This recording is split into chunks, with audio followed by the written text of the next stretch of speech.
Au début du XVe siècle, alors que l'Europe est encore médiévale, les plus grandes flottes que le monde ait jamais vues voguent sous la bannière de la dynastie Ming. Sous les ordres de l'empereur Yongle, l'amiral Zheng et assemble une armada de plus de 300 navires. L'objectif officiel, démontrer la gloire de la Chine et établir des liens diplomatiques. Mais un navire, commandé par le capitaine Zheng Wen, avait une mission secrète. Zheng Wen devait explorer la limite occidentale de l'océan, au-delà des routes commerciales connues. Une tempête monstrueuse, nommée plus tard le désaccord des dragons, sépara son vaisseau du reste de la flotte. Après des semaines de dérive, ils aperçurent une terre que nulle carte ne répertoriait.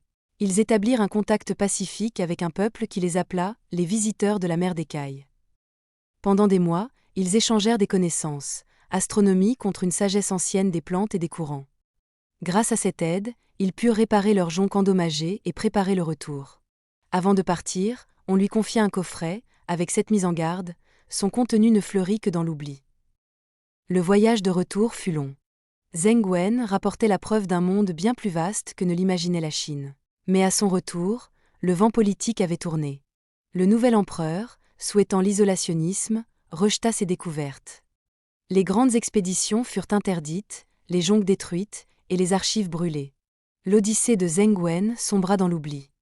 Son coffret, oublié dans un grenier, ne fut redécouvert que des siècles plus tard.